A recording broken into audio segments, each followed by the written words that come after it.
What is up? Welcome back to the Cardinals Squad Show. My name is Benjamin Garcia, host of the Ben Garcia Show, host of Locked on Phoenix Suns. Carson Beck gets the starting nod. Are we starting to believe a little bit in our guy Carson Beck? We'll talk about it next. Jamil Douglas, former NFL offensive lineman. You see the jerseys right there. Jeremiah Love, running back too. How we feel about it? Alex Lancey, Locked on Cardinals. You see the jerseys, former NFL player, former host of Locked on Suns. What does the outside zone run scheme look like? What does it mean? You're all going to be smarter today. You're going to be dumber because Ben hasn't pressed a button yet. But you're going to be smarter. Rise up, Red Sea. It's the Cardinals Squad. Everything Arizona Cardinals every week. Covering all the big hits and game-changing plays from the Valley of the Sun. The way only the Locked On Podcast Network can. Gear up and squad up. The Cardinals Squad Show starts now. What's up? Welcome back into the Cardinals Squad Show, and we actually have football this week. We got a lot of things to get into. The Arizona Cardinals released their unofficial depth chart. First off, what the hell does that even mean? Plus, Jeremiah Love, is he being slighted a little bit by Tyler Allgeier? Plus, we're going to get a little bit smarter about the Cardinals outside zone scheme and a little bit of a preseason preview. However, we'll start here with Carson Beck, who officially gets the starting nod for the Hall of Fame game against the Carolina Panthers, where Kenny Two Gloves will be also starting for the Carolina Panthers, that being Kenny Pickett. But this also is followed by a couple of nice days in camp by Carson Beck, one in which day a couple of days ago, where it was kind of widely reported that he was the best quarterback in camp. Granted, he's running with the threes, and Jacoby Brissett struggled once. But hearing all this, Jamil, it's kind of your reaction. What do you want to see from Carson Beck coming in and being the starting guy? QB1. What's my reaction? 1 week. What's my reaction, or what do I want to see? Which one do you want first? Let's talk about the reaction. We got 15 minutes. I mean, look, the reaction is great. I feel like the fact that he's going to play in this game means that they feel confident enough that he can run the operation, make the throws, things like that for the Hall of Fame game. Don't get ahead of yourself, Ben. Yes. They're not saying that he's their guy for the start of the season, or if something were to go wrong. They're saying that, hey, you've shown us enough to play against, to play what the Hall of Fame game is. And realistically, the Hall of Fame game has always been that. It's an early preseason game. A lot of starters typically don't play. You typically get your 2s and 3s in that game, more so your 3s than your 2s from that standpoint. But I guess I'm a little like, he's going to play this whole game, right? But I am a little shocked that outside of, maybe Keaton the fourth, Slovis. Keaton Slovis. Yeah. But I am a little shocked that you're not going to get just a sample size of Gardner Minshew in this offense.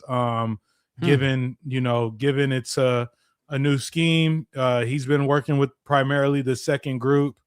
I would have liked to have seen just a drive, out of Gardner Minshew, and then you pull him. But I think it's good for Carson Beck. The more reps he gets, the better. I don't expect him to be perfect in terms of expectations. I think there are going to be some mistakes.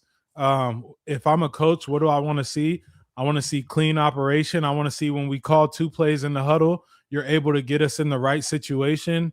And then, I want to see you look like the guy Carson Beck that we drafted. Like, I don't want the moment to be too big for you in the Hall of Fame game. So I think you keep it simple.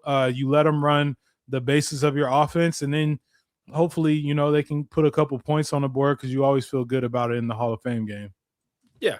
I mean, there was a couple different ways they could have gone about this. Like, they could have taken a bye week in week 3 of the preseason, and they could have played their starters. I would have loved for them. And I said this on this morning show today. Like, I would have loved to see one drive out of Jacoby and see Marv out there and see the starters out there just to get Jeremiah Love get a couple touches. I'm sure he's going to I'm assuming Jeremiah Love is going to play, but now with Carson Beck starting, it's like, what is it? They don't have a running back that's healthy outside of Bam Knight that isn't Tyler Allgeier or Jeremiah Love. So I don't know what they're going to do there. The thing with Carson Beck, it's fine, whatever. Like, I don't want people to get, their panties in a bunch here. It's like, this is the nod that everybody was looking for. This is something where he's going to be under a microscope for QB2. He could beat out Gardner Minshew. He's going to get the bandwidth. He's going to get the time and the snaps in the preseason. So if Gardner Minshew looks okay and Carson Beck looks like gangbusters, even if it is against 2s and 3s for the majority of the preseason, we could be having a weird conversation about who QB2 is. That doesn't mean he's even anywhere close near QB1 with Jacoby Brissett. But yeah, cool. Start the Rook. Whatever. Yeah, I think something both you guys said was 100% true. One, what Clancy just said a second ago about him potentially catching Gardner Minshew as the quarterback 2 in this. Obviously, it's very clear the Arizona Cardinals view him as the 3rd quarterback right now, otherwise Gardner Minshew would be playing, which also tells me, okay, well, how important is Gardner Minshew to their operations if they're not even willing to start to play him? And something that Jamil said a second ago, like, it does say that they trust him. He has been in camp since what? April, since he showed up, rookie mini camp, and then obviously regular mini or not mini camp, whatever it was in the operations in June, whatever. OTAs, and then now with July, he's had a few months with it. They clearly trust him, and the biggest thing for me is like, okay, this is now a little bit of a step up from where you were in college football. It's like the NBA Summer League. It's the tweener guys. Like, yeah, they're all pros, but a lot of them aren't going to make the NBA. Can you go out there and can you play a clean game of football? And if it comes out and you look really bad, that's really going to separate you from the quarterback 2 spot from Gardner Minshew. And that should be Carson Beck's goal, where at some point in the season, if it does go horribly wrong, we should initially be talking about, okay, when is Carson Beck going to start? Whereas if he's really poor in preseason, or at least doesn't look like he's ready for it, maybe the Cardinals don't feel comfortable starting him at all this regular season. And then you start to talk about, okay, that 3rd round pick, why did you invest so much into it? But that's the other thing that I was going to throw up to you, Clancy, is what does it say to you that they aren't starting Gardner Minshew, or that I'm assuming Gardner Minshew won't play in this Hall of Fame game. Does it tell you that he's just right now too essential to their operation, that they don't want him getting hurt? This is like the Pro Bowl to the preseason. It doesn't matter. Like, this game, you may as well be wearing flags. Like, this is joint practices mean more to teams than this preseason game. It's great because it's the pomp and circumstance with Fitz getting enshrined into the Hall of Fame. I think Luke Kuechly is also, so that's why they picked these 2 teams. That's great. This is very much going to be not much ado about nothing, in my opinion. Yeah. Like, Gardner Minshew, I think Gardner Minshew's been in the league, I think this will be year 8. I think he was drafted in 2019. I think it was Kyler's year. I think maybe a year before. He's too much of a vet to start this game. Like, I thought that they were going to start Jacoby, or I thought they were going to start Jacoby, and I thought Gardner Minshew was going to get a quarter, and then it was going to be Carson Beck the rest of the time. But it just dumps it down the scale. So no, I'm not surprised. They're seeing this as a practice. And then they're going to utilize the next 3 games to really dive in more. Like, the thing is, because you said it right, like, Carson Beck can only hurt himself. Yeah. Yep. He can only hurt himself. So he can either stay where he's at. He can elevate too. He can help himself too, but he can 100% hurt himself. He's going to have this big sample size, doesn't lend well to a rookie who's never played in the NFL in any form or fashion. But if he balls out, cool. I just still think it's the highest variance thing. I just think it's the least possible thing to happen. How long do we think Carson Beck should play in this game? 3 quarters. 3 quarters. 3 quarters. Yeah. First half, 3 quarters. Honestly, I would prefer, if I'm a coach and I'm thinking about my quarterback, I want to see him play the first half. I want to go in at halftime, make some measly adjustments because it is the Hall of Fame game. And then when we get the ball, see if we can make our adjustments based off of what I told you in the locker room. So, that's my preference in terms of you're kind of scouting your own guy. Okay, can he take in the information that we're giving him at halftime based on what they're doing? Because you don't, like, for everybody out there, you don't game plan for preseason games. There is there is zero game planning. This is just straight going out there and playing football. I will say this, and I think I've said it before this time last year, like, coaches have agreements on what they want to see. Hey, we would like to see you guys, overload one side, or we would like to see cover 1, cover 3, and coaches will abide by that. We don't want you to blitz on this drive. Like, they'll do certain things like that just to see how things pan out. But from that standpoint, like, this isn't a game plan type of thing where he's got to go and execute. they'll probably give him his first 5 plays. And from that, it's just playing the game within the game. So like you guys said, he can help himself by having a solid performance. Doesn't need to be great. If he has a solid performance, it helps him. If he goes out there and he throws, a pick on the first drive and then there's tips and overthrows, like that is when, a Hall of Fame game, which is supposed to just be a dress rehearsal. A lot of guys have their opportunities riding on it. I don't want to minimize that, but that's when a Hall of Fame game kind of can get sticky for a quarterback that you drafted where he was drafted. So it'll be, listen, like I said, a lot of guys have opportunities riding on this and they have to perform well. So it will be action packed. I'm sure there will be a lot of penalties as well as the preseason is, but this is a game that, some guys can't not take it seriously. They have to take it seriously. For sure. I mean, 80% of the people who are playing for a roster spot for sure. So obviously never want to minimize that. Now with Carson Beck specifically, what are we looking for? Like, what are the markers? So I'm thinking how he handles pressure, I think, is the number one most important. Well, that's not necessarily true. Second most important thing, how he is with timing routes. There's a lot, just how he is off the breaks. He plants his back foot and he's on the money and he's making good throws and he's not throwing that blindside interception where he didn't see the linebacker and threw between his numbers. But how he handles pressure, because he's not a fast guy. Yeah. He's got cinder blocks for feet. So it'll be interesting to see, especially off the right side, if he's able to step up in the pocket, if he's able to take, some guys grabbing at him and still make a throw. Right hand, left side. Well, yeah, it's going to be both. He ain't going to have the starting offensive line out there. Yeah, that's true. Well, yeah. Well, I was going to say, when you mentioned the timing routes and everything of that nature, he has been running with a 3s and 4s. Yeah. So there shouldn't be any of the excuses of like, well, he's not hitting this guy because he hasn't practiced with this guy. Like that is exactly him, and Reggie Virgil should be on the same page, and potentially even Kendrick Bourne if he plays in this game too. It's like, no, these are the guys who he should be with. The thing that is most interesting to me is like with the rookies is preseason isn't the NFL, especially the Hall of Fame game. Like I mentioned ago, like the comp between this and summer league, it is a little bit faster. And if his mental clock is getting sped up and the ball's getting thrown over players' heads and he's not hitting them right on the numbers, or he's anticipating throws that aren't there because he's too scared to get hit, or maybe not too scared to get hit, but he feels pressure, that right there will be immediate concerns. This is the difference in preseason. You can have a guy that's in his 6th year in the NFL and he's fighting for a roster spot and he's with the 3s. And so you're playing against some rookies sometimes. Like, who knows if there's a corner that is, in his 5th year, or a D lineman that's in his 5th year.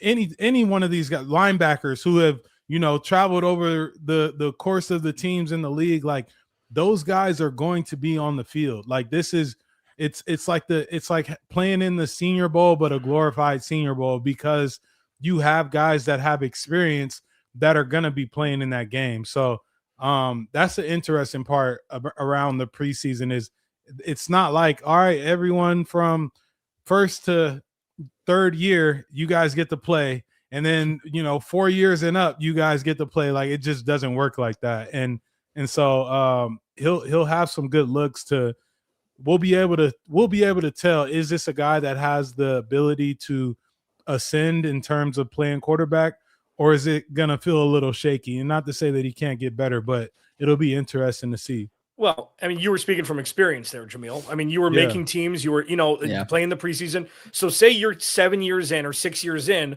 and you're playing in the preseason against, maybe 2s, maybe 3s, maybe starters. Like, was it clearly obvious that you were seasoned and that person was not, who were playing as a 3? So like, how do you tell? So for me, like, because my big dumb brain has very one track when it comes to this, it's like, that's an NFL player. That's not. That's an NFL player. That's not. Like, I always go back to Rondale Moore. I mean, RIP, but like, I always go back to Rondale Moore. His 2nd year in the preseason, he was gliding like Lamar Jackson in space. I'm like, oh, that's an NFL player. And he wasn't even, he had his flashes, but he wasn't this great guy. Like, can you tell even that the 5th year corner from a 2nd year guy who's trying to make a roster? Like, it's that big of a difference to your eyes too? Yeah. You can tell for sure. It's It's a speed thing and it's a feel for the game type of thing, especially on the line. Like I played in a lot of those games because I was a swing guy. So if our starting line wasn't playing, of course I kicked it off and I had to play in those games, which is fine. That's part of your role. But you can tell when a D lineman is stunning, oh, that's not Fletcher Cox. That's that's Cox Fletcher. Like that's someone else. That's his cousin. It's just a speed thing. And, I couldn't get away with that versus a starter. I can get away with this versus this guy who's third or fourth or fifth on the depth chart. So as a quarterback, he'll be able to tell. I'm sure he's going to hit, some deep balls. I'm sure he's going to hit some timing routes, things that will fly in a Hall of Fame game. That does not mean that they would fly in the regular season. So it's just about building his confidence at this point. And he's got to go out and execute and show you that he can handle, being the starter for this game. We do have to get out of here, but I do want to ask this because there has been some reporting of Carson Beck kind of, again, taking a couple of steps up in practice, whereas like the other day, Jacoby Brissett struggled, Carson Beck looked really good. Jamil, I don't even really know what it is, but like, what does that tell you about Carson Beck that at least he is progressing and that it's with pads on as well? I guess there's going to be growing pains. Like I'm not really putting too much merit in him having a slow start and now he's starting to, pick up. The thing about it is different levels to everything. So he's running with the threes, right? When you go play with the twos, there's better athletes on the other side of the ball. So things speed up a little more. So it's good that he's kind of getting his footing and starting to show the progress. Those are all good things. And that's all you can ask for as a coach. Like I do not want my guy going out there thinking he has to be Tom Brady from right now. Like, let's just fine tune your capabilities and your mechanics and move on. And one last thing I know we got to go is if he wasn't ready to play in any NFL game, he would not be starting. I'm not saying ready to start in any NFL game regular season. If he was going to embarrass himself, he's not starting in the Hall of Fame game. So he's shown enough. Yeah.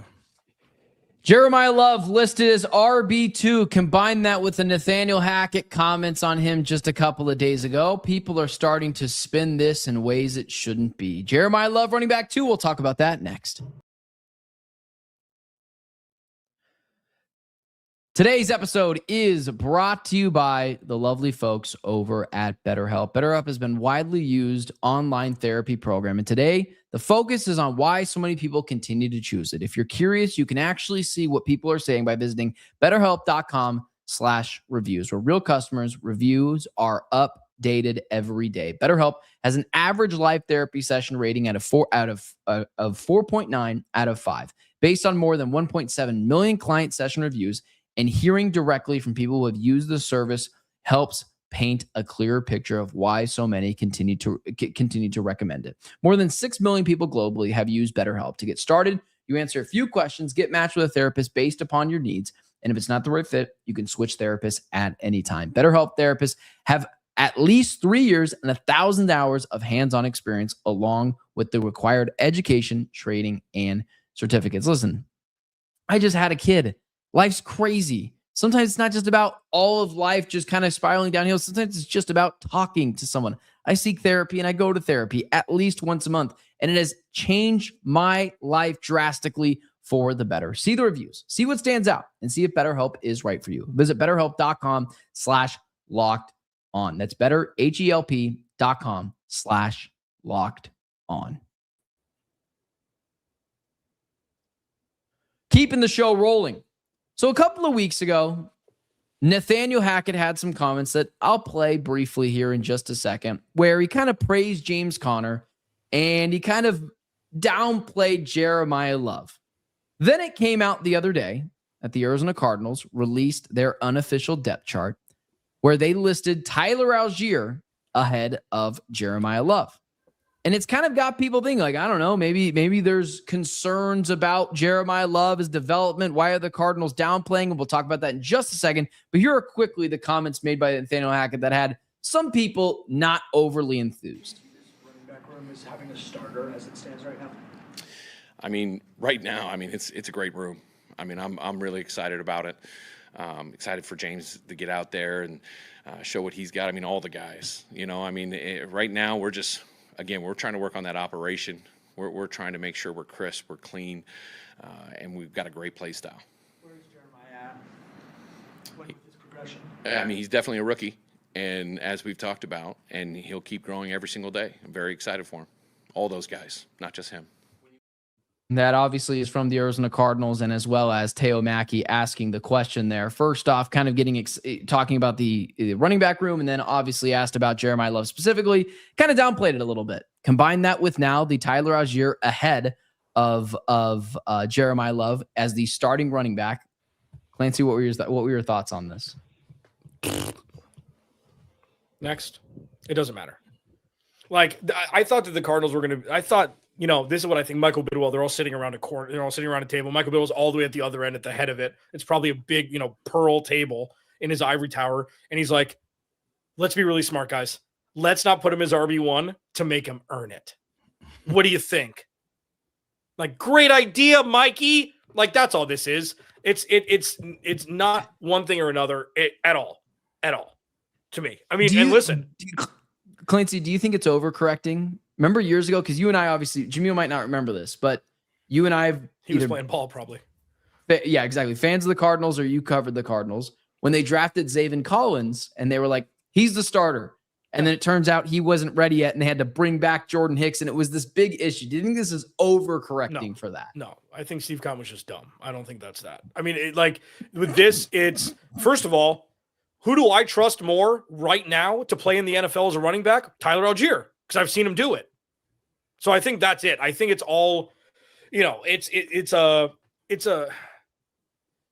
rite of passage. He's going to be a Pro Bowler for a long time. You'd expect. And from what we've seen from camp, he's going to be a Pro Bowler. So it'll be fine. It'll be fine. But I can would I be surprised? Because now with Carson Beck starting, it ruins everything. Like, I know that the Panthers aren't starting any starters either, so that's maybe the impetus for this. You just called them, you're like, hey, we're not going to do this today. It's like, that's fine. Are you going to tell me for sure that Jeremiah Love is going to get the first preseason touch in the backfield? Are you 100%? Could it be Tyler Allgeier? Very well could be. So maybe that's it. But, dude, this is very much ado about nothing. I think it's just Michael Bidwell trying to be smarter than, a fifth grader.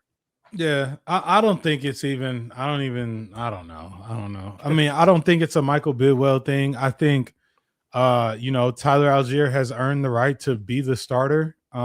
You signed him prior to this draft happening.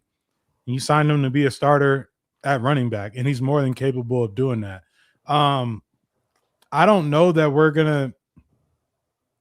I guess my thing is if you release the depth chart and Jeremiah Love was at running back 1, I feel like that would be more of a shocker to me. Like, yeah, he's RB2. We drafted him. Yes, we drafted him high, but in terms of how we're gonna go about our business, Tyler Allgeier is the guy that we signed to be our starter until Jeremiah Love has the production of, and shows us he's capable on a weekly basis of taking what a running back's workload is, then, he's going to be running back 2.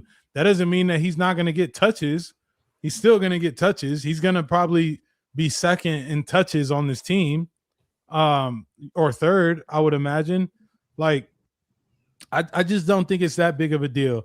I think that Nathaniel Hackett has there's this weird old school mentality of, hey, what do you think about Jeremiah Love? Well, he's a rookie. It's like, no, Sherlock. Like, we know that. We know he's a rookie. Like, yeah.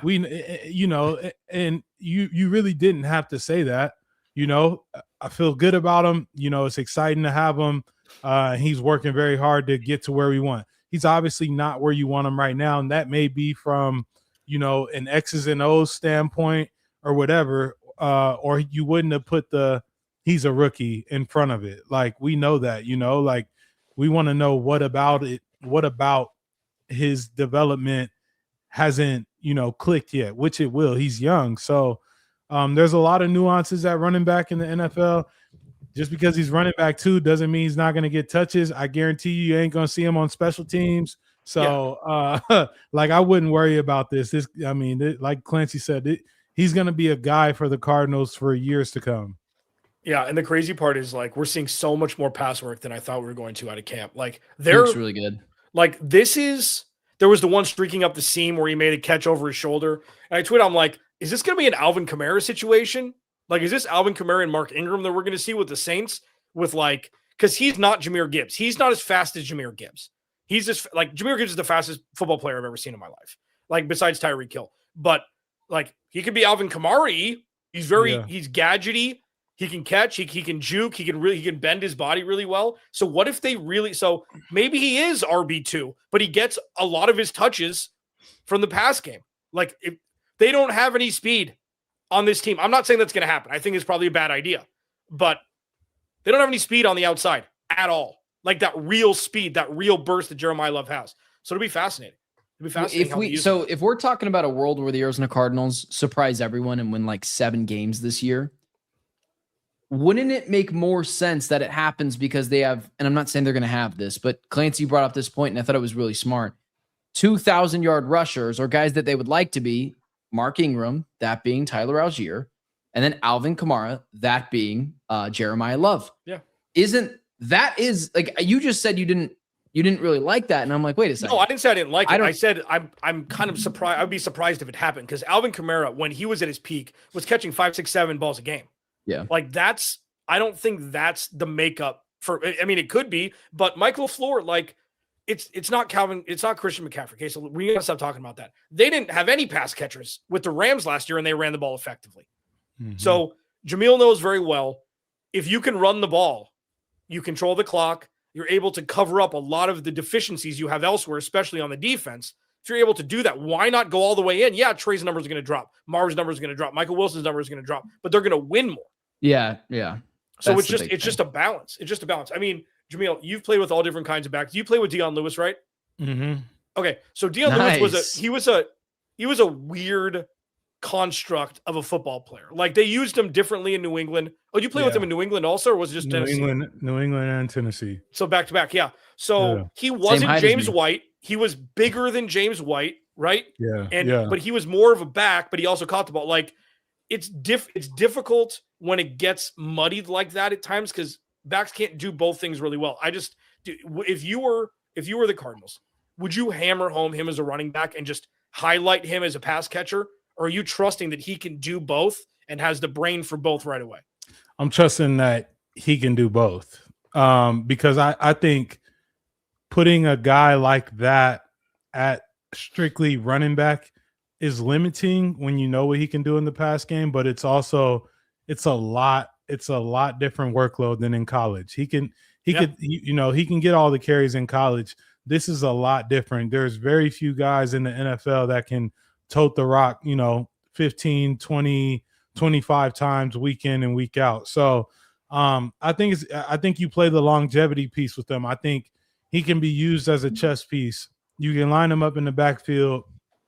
I would love to see 2 backs in the backfield with him and, Tyler Allgeier. Like you're in a good situation with Jeremiah Love. He offers you that elusiveness. And don't get me wrong, Tyler Allgeier is sneaky elusive too, but I view him as a guy that, you can kind of play bully ball with. And Jeremiah Love is going to be your home run hitter at points in the season. So they've just got to navigate keeping him healthy, which they're going to be in a good spot to do it, considering Tyler Allgeier is going to, I think, be the workhorse and Jeremiah Love will be the chess piece. So what do you guys say? And either you guys can go first. I don't care because I'm curious both your answers here. I think I understand. I think I get what you guys are going to say here, but what do you say to the person that says you drafted him 3rd overall? Why is he just centered focused in the passing game? Because you have a deep running back room, I guess. I don't know. Like, I probably wouldn't say anything to them. Like, you wouldn't speak to him. We signed Tyler Allgeier before. We've got. He's not. This guy's not just a running back. Like he's just not. And Alvin Kamara is a perfect example. Like, as good as he is as a running back, he's just as good when you get him in open space and you toss him the rock. Like, there's just I don't know what I would say to that. I'll take this. Yeah, Can go I take for it? Clancy. Okay. Yeah. So yeah, first go of all, for it. both these guys can be 3-down backs because they're excellent pass blockers, pass protectors. Mm-hmm. Okay. So the answer to the question is, I go back, and it makes people cringe a little bit, not on purpose, but it's like Marvin Harrison Jr. wasn't drafted to save the offense. He was the third option coming out of the draft. It was James Conner and it was Trey McBride. Okay. In a run first offense. Same thing for Jeremiah Love here, and he went number 3. This is Trey McBride's offense. Okay. They're going to run the ball a lot as well. Signing Tyler Allgeier, then drafting Jeremiah Love was a choice that this could be the best backfield in football in 2 years. If you keep it, it could be the best backfield in football next year. It really could be, because David Montgomery's gone from Houston, Detroit, and then Travis Etienne's gone from Jacksonville. Like, this very well could be the best or top 3 backfield in football. And this is not the time of Arian Foster. I always go back to Arian Foster. He was one of the best running backs I've ever seen. Got 400 touches a game. He was out in 3 years, and he was injured the rest of his career. If you don't have that happen, it's going to piss off a lot of people because they're fantasy teams. I saw Brian A. talking about that earlier. It's like, this is going to piss a lot of people off, but it's going to work significantly better with the 60-40 split. On top of the fact that Jeremiah Love has never taken a backfield. Him and Jadarian Price were 60-40 in college. So why would you introduce him to the NFL by letting him get bludgeoned 30 times a game? It's just not worth it. Maybe at some point, but for this year, Tyler Allgeier is the best training wheels you can have for a rookie running back. Mm-hmm. That's what I think, Benjamin. Well, speaking in the fan in me, like, I just want to see dividends right away between Marvin Harrison Jr., who was the 4th overall pick, and Jeremiah Love, the 3rd overall pick. But I completely agree with you. The best use of Jeremiah Love is not running him into the ether in his first year. It's why, like, it's going to be hard for guys like me who doesn't think Jeremiah Love is going to have this 1,200-yard year, because the Cardinals see the bigger picture, which, again, is the patience that you've been trying to preach from them. But you just see the Albert Breer thing where it's like they're not going to utilize him a lot. And Nathaniel Hackett comments. And then, of course, the unofficial depth chart, where I think people have some questions, but I think it's just all going to be about patience. They can relax. Clancy is going to take us to school with his good buddy, Jamil Douglas. We're going to get a lot smarter about the Arizona Cardinals running scheme, and we're going to do it after the break. Today's episode is brought to you by Square. If you've ever tapped to pay and thought, whoa, that was fast, it was probably Square. Whether you're selling lattes, cutting hair, running a packed game day spot, or managing a design studio, Square helps you run your business without running yourself into the ground. Square is the platform behind the scenes of so many businesses you already love. One connected system to take payments, manage inventory, run payroll, and track it all in one place. And businesses using Square Online earn 36% more revenue upon average. There's nothing worse than missing a big play because you're stuck waiting to pay. The spots that run on Square never have that problem. Quick checkouts, easy receipts, sometimes even loyalty points. I love that last part. If you're starting a business or running one that deserves better tools, Square helps you sell, manage, and grow without slowing down. Right now, you can get up to $200 off Square hardware at square.com/go/lockedonnfl. It's one more time. Let's try one more time. That's SQUARE.com/GO/LOCKEDONNFL. One more time. That's SQUARE.com/GO/LOCKEDONNFL. Run your business smarter with Square. Get started today.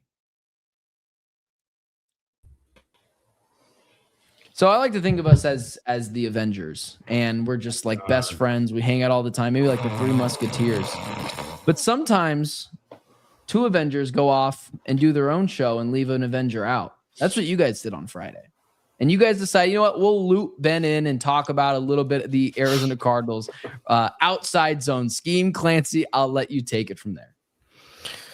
Never seen the Avengers. I'm an adult. I don't watch people dressed up in spandex. I don't do it. I'm assuming that's what it is.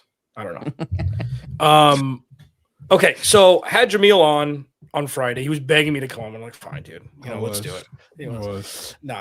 But so I found myself not struggling, but having some gray area on exactly what the outside zone run scheme is. Okay, so I did some research. I watched some film. I read some stuff, and I still didn't really understand the grand scheme of everything. So I had him come on, and I'm like, tell me what this is. Because for those that don't know, in 3 stops in the NFL, 3, how many stops did you run it? In terms of running the scheme?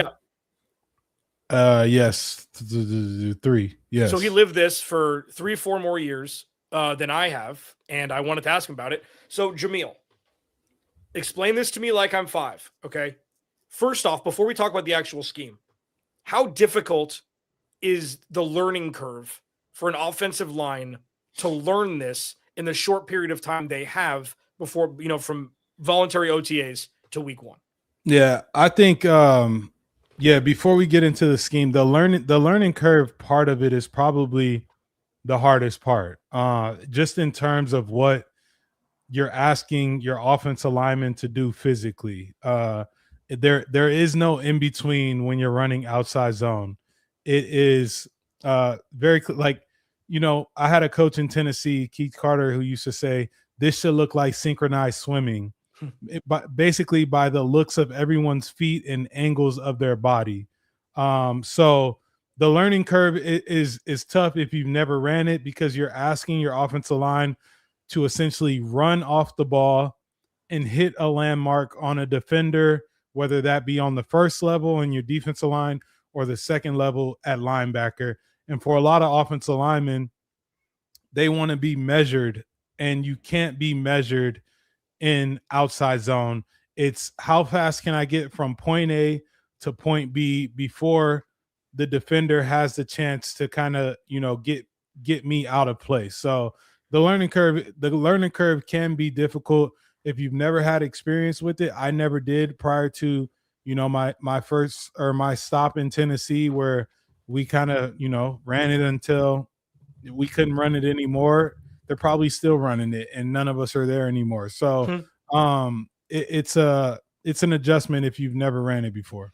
So the tenets of it, obviously the gaps are different than running a different scheme like this. You're trying to stretch the defense horizontally as much as possible to be able to determine for the running back if you do take the edge, if you jump cut back into the A gap, and there's other ways if you reverse course. So tell people exactly, like, pretend like I'm a 5-year-old, like what it's like and what Jeremiah Love is going to experience in an effort to hit holes and gain yardage. Yeah, for sure. So the goal of running outside zone is to capture the defense. When I say capture, you're really trying to outflank the defense. Why it's so difficult to defend is, if you're thinking about it from a defensive line standpoint, when these guys are all running in one direction, they're now threatening the gap that you're responsible for.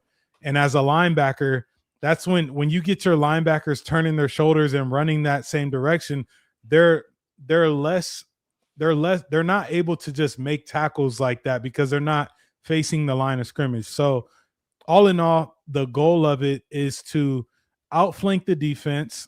And if you can't outflank the defense, your running back is taught to read it gap by gap. So outside in, and what they call it is revolutions. So, if you can't get out to outside the tackle's leg or the tight end's leg, give it a revolution back towards the next double team.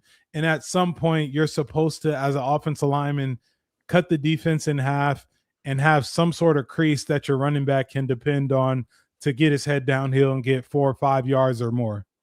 So with this, like, obviously, depending on scheme and depending on actual push, you can get to that second level. But if he has to jump back, he's on his own past the first level. He's got to make a backer and a safety miss. Yeah, I mean, what does it look like? So it seems, so the thing that I struggled with is, like, if he doesn't get to the leg of the offensive lineman, the offensive tackle, like you said, aren't some of the biggest holes one revolution closer? Yeah, but so you would think that, there's going to be a guy that's not blocked, right? But we have responsibilities as an offensive lineman. So you're taught to go on that angle up until it's putting you out of your responsibility. So within that, you have the 3 or 4 steps, whatever the timing is that they've worked out, between what's best for them. You have those 3 or 4 steps to sell the play, but you also have your responsibilities, and you're taught to secure the down lineman first. And then the second level is, the next, I guess, emphasis. The goal of it is to get your guy through the line of scrimmage. As long as you don't make him stutter his feet as he's running kind of laterally, they should have the ability to, if nothing is there, be one-on-one with either a backside end chasing backside or a backside linebacker or safety coming to make a play. So that's all you really want. You want someone from the backside to have to wrap your legs up, or, wrap and roll one of these guys, because more chances than not, a running back is at his full speed by that time, and he can break that tackle. Yeah, and then the last thing and Ben, you can jump in here if you want. The last thing that I want to ask about this, because you told me something, you called it landmarks, is that right? Landmarks. So it sounds like this is how meticulous this scheme is. Tell them about that, where it's it's part of your helmet to whatever it was.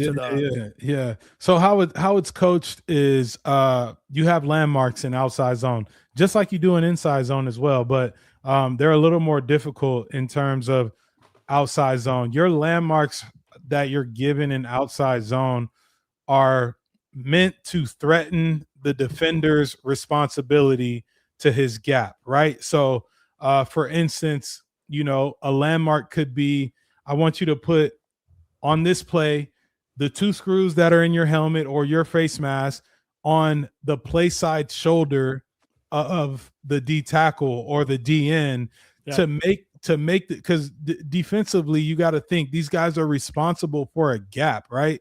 So if they're responsible for their gap and you threaten that gap with your hat, you're essentially saying, I'm going to cut you out of your gap. And that is what starts the outside zone. That is what gets the guys running to where now you can kind of take over a block and continue running your feet. So the landmarks change from front side to back side. I won't get into that, but they're very key in terms of getting that synchronized swimming look of everybody's on the same track. We saw the clip of Jeremiah Love breaking that big run during training camp. Like, that was a great example of that synchronized swimming look. Everyone's flowing to the right. You got a couple guys working up to the second level, and he hits it right off the center, and he gets up the sideline. Like, that is what you want when you're running the offensive or the outside zone scheme. My biggest concern. Ben's like, I know some of these words. No, I was actually debating when you were done talking. I was gonna be like, yeah, I was gonna say the same thing. Landmark is that Billy Bob Thornton show, right? Yeah, for it's sure. Landman. I thought you were gonna take an event. I thought you were gonna make like a superhero joke. I just figured we all like superheroes, so I'm a little offended. I'm still stuck on that one thing. I'm an adult. Someone said Ben is looking lost. No, Definitely. the only thing I was going to say about all man. this, which all of it, listen, all of it is great. No, my concern is coming from the Los Angeles Rams, and they've got 2 tackles and honestly just a much better offensive line than the Arizona Cardinals. I'm not sure a lot of this is even going to get off the line, especially with the talk in training camp that either the Cardinals pass rush looks really good or the Cardinals offensive line looks to be a problem. So we can we can talk about this from a bunch of different angles. The problem is if they can't execute, then guys we're never going to see Jeremiah Love getting past line of scrimmage, which also takes me back to the conversation of this is also why the Cardinals should ease him into it, period, because I don't want him having to deal with guys in the first level every single time. How many opportunities is he really going to have to be a home run hitter with this offensive line? But again, those questions will be answered again when the regular season starts, because we just don't have any of that built up trust with this offensive line. So Jamil, and let's get out of here on this. So you, for those that don't know, did a little coaching with the Rams. Mm-hmm. Okay. You saw offensive lines that weren't the best, I mean, it's a late round picks, guys that, not top flight guys. And they had a very good offensive line play. Is that offensive line coaching, or is that this outside zone? And if pick one, like it's a combination of both, I'm sure it is, but like, does this outside zone run scheme lend to more easy play once learned as opposed to other schemes? It's hard to pick one, Clancy. I'll tell you that. Sure. No, I know. But if you say both, it's like, well, obviously it's both. But listen, it is a little bit of both, because it has to be coached right in order to get it, right or correct. I will say that the scheme itself, though, because you can build your play action off of outside zone a lot easier. It's a lot easier as an offensive lineman to block a play action off of an outside zone as opposed to an inside zone. It just is. I can tell you from experience, I hated when they called a play action off an inside zone. And so because you can build your play action off of that, I think that's kind of what allows this scheme to come to life. And that is where you get the big plays. So if you're going to be good at outside zone, you're going to be good at your play action. Your pass game is going to open up, because now you can still run that same direction, but you can have Trey McBride going across the formation and you can dump it off to him for what is a 2-yard pass, but he's going to gain 18 because everyone's respecting the run. So there are so many nuances within running outside zone that it can cover up a lot of your deficiencies if you are running it the right way and building your system around it. And this is actually that maybe Ben doesn't know, or not Ben, that people don't know. I was looking at Ben, sorry. Ben too. And I'm used to making fun, is that Jeremiah Love ran outside zone in college. So he's already run this scheme before. So it's not set and forget because it's a different level, but it's the right language. He's already speaking the language, which is something that, and what Brian's asking about the O-line coach, that's kind of why I asked. Like Justin Fry, okay, if we're going to do hierarchy of coaches who were screwed over by injuries last year, number 1, Nick Rallis. Number 2, Justin Fry. Because if you don't have a run game and you're pass protecting 60 times, 60 dropbacks a game, nobody's going to be able to coach that. Nobody's going to be able to coach that. And if they don't get the run game going this year, he won't be an Arizona Cardinal coach anymore. Yeah. But you got to give him a hard reset, even though it seems like you're kicking the can down the road. That was a really good question by Brian, who is just frying me in the chat today for numerous differences. Can't say it's not deserved. Can't say it's not deserved. Fresca. Moving on, Arizona Cardinals preseason preview. We're talking all things from who should play to what should we expect. And maybe we even throw in there a potential what has been ever better chance at an Oklahoma drill, or understanding what was just said in the running scheme, Jamil. We'll talk about that next. Today's episode is brought to you by the folks over at Kalshi. Before the season even kicks off, everyone is making predictions. Who will win the division? Who makes the playoffs? Who's lifting the trophy at the end of the season? On Kalshi, America's #1 prediction market platform, you can trade those predictions in a live market. I'm just going to bring up the Arizona Cardinals. Will the Arizona Cardinals win at least 4 games this year? The Arizona Cardinals are currently trading at a probability of 61%, meaning I put 100 schmeckles down. That trade pays out 159 if they reach those 4+ wins. Hey, you want to go the other route? You want to think they're going to win more games? Well, how about this? Can the Arizona Cardinals win at least 5 games this season? The Cardinals are currently trading at a 37% probability, meaning a $100 payout pays $169 if they win those 5 games. Down on Kalshi, you're trading against peers in the live market, meaning there's no house. And as the probability changes, you can buy in and out of your position. Trade the draft pick, trade the game, and more on Kalshi. Download the Kalshi app and use code LOCKEDON. That's LOCKEDON to get up to $500 in bonus credits when you trade $25. KALSHI. That's Kalshi. Trade on anything. 18+ only. Restrictions and eligibility requirements apply. Event contract trading involves risk and may not be suitable for all investors. Kalshi products are not available in all jurisdictions. Prices, values, and available markets may differ from those mentioned. For more information, see kalshi.com/regulatory. Where to begin? Where to begin? We talked about the Jeremiah Love. We talked about the outside zone stuff. It's just been a very heavy offensive side of the ball that we know Carson Beck is playing. Before we opened it up to everyone else, or maybe I'll just do it right now as well. But the focus should be, how much should Jeremiah Love play in training camp? And alongside of that, then we'll break it open to everyone else. Every day he should play in training camp. Yeah, sorry. Every day you should play. What are we saving him? You're going to give him some ice cream and he have him wear doesn't that and get ice cream all over his jersey? That's the first time on this show where I was like, you know what? I made a mistake. I'm the host of the show. I should be driving this a little bit better. How much should Jeremiah Love Definitely not play the in first preseason time. games? Okay, What world are we in?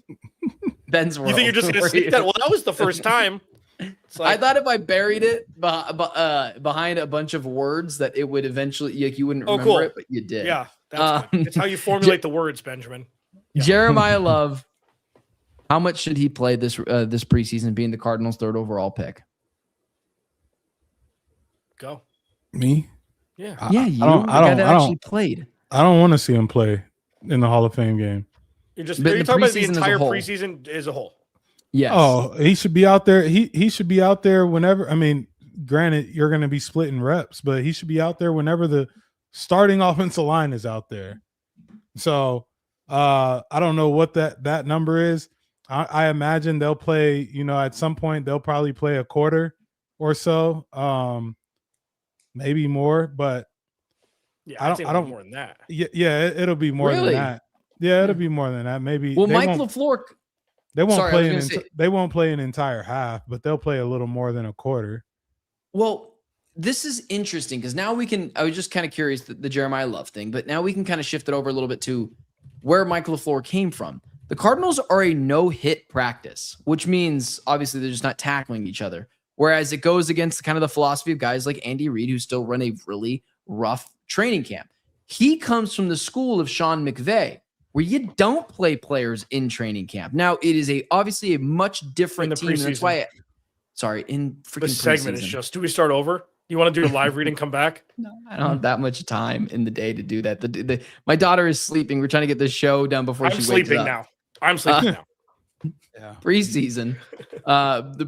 Sorry, I just read someone said Ben is driving worse than Tony Romo.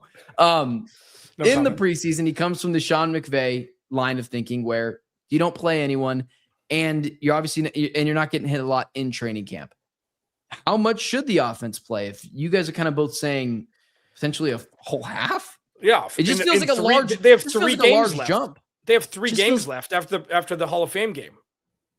So you play 2 series here, 2 series there. I think they play a full quarter. Like the fact that they're not playing on Thursday, like they could have front loaded this. Yeah, they won't play the joint practice week. I can guarantee that they won't play that week. And so they're gonna play at least. But Ben, but Jamil, when do you implement a new offense against human beings that aren't wearing Arizona Cardinals uniforms outside of that joint practice? Like you're not going to show 80% of that offense to a team.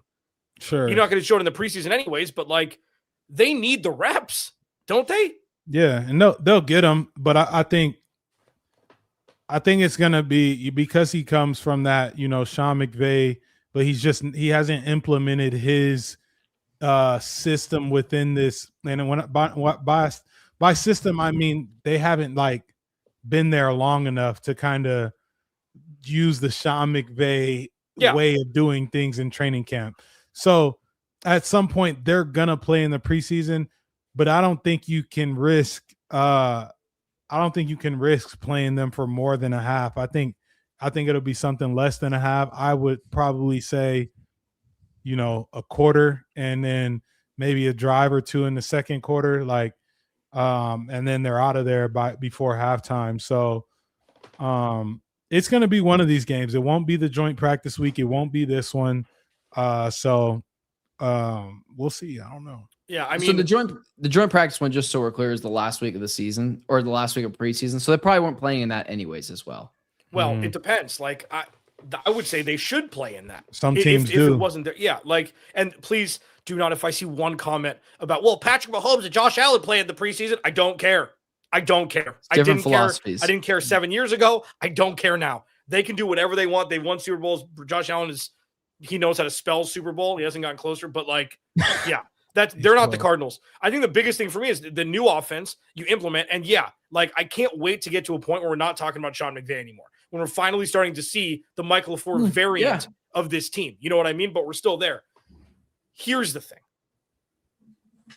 The injury thing is terrifying, of course.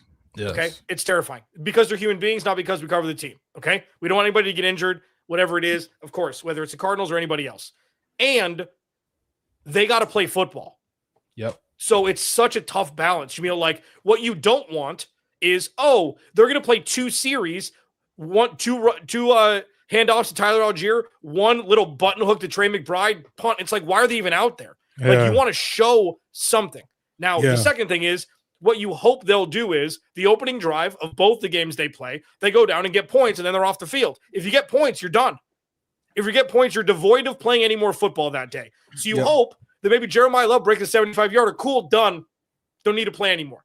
That's what you hope. And the Cardinals just haven't done that in the preseason. But Jamil, you obviously played in the preseason, and I guess you played in a decent amount of them, but how much do you think it matters?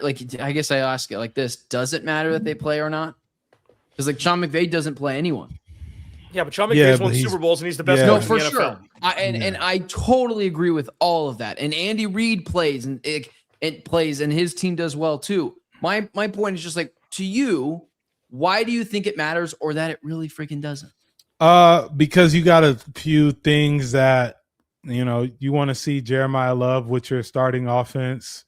You want to see Tyler Allgeier with your starting offense. You want to see Marv, go out and make a play. And it's a lather. It's a lather. That's the best way I can put it. It's not, we're cutting it loose and this and that. I just want to see you guys execute, and I want it to go smoothly, and I'm taking you out. That's how a lot of coaches communicate it. So, look, I would love to sit here and say, no, don't play the guys because of injury, but injuries are part of the game. Yes, it would be unfortunate, but also as a head coach, you have to get your guys ready to play. And you have to see what it looks like in a real situation outside of practice. So I do expect them to have, a few drives in the preseason. Maybe it'll be the second game or whatever, but I don't think they'll be out there very long, especially if it goes decent. You drive down, kick a field goal, or you drive down and you score a touchdown. What do we think Michael LaFleur will do? Obviously not what we'll do. What do we think Michael LaFleur will do? Coming from the Sean McVay line of, he's gonna play him for a drive or two, I think. What do we want to see from Jacoby? Does it matter? He's been in this league for 10 years. Do we care if Jacoby Brissett throws for an 80-yard touchdown or if he comes out here 0 for 4, 2 interceptions? I don't want to see that. I can tell you that. Yeah. I don't want to see him turning the ball over.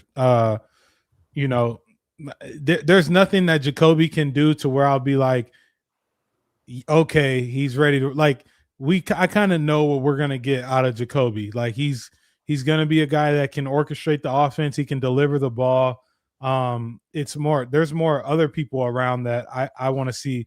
This to me is all about the offensive line. I want to see the offensive line have that identity that I've talked about since last year. I want to see them trot out together and, block for Jacoby in a game situation, block for Jeremiah Love in a game situation. I want to see all that stuff tied in together. So I will say this preseason game, this game on Thursday, I'll be keying in on the offensive line. I want to see Chase Basantes, who's probably going to get a ton of reps. I want to see what his development looks like. Is he a guy that, could possibly have a chance at starting, or is he a guy that is going to be a backup? And if so, is he going to be the backup swing guy? I want to pay attention to the offensive line because I think that right side has, I don't want to call it question marks, but it has something to they've got to figure that out. Yeah, that's fair. This is about the offensive line and the quarterbacks, the QB2s, really. Well, with that being said, hit that like, share, subscribe button. We will be with you guys Thursday post game. Don't forget that. It's not just Tuesday, Friday, or whatever we want to say. We got games now from now all the way until February. Until then, hit that like, share, subscribe button. Follow us on all social media platforms. For Clancy, Jamil, myself, Benjamin Garcia, we will talk to you guys post Hall of Fame game. See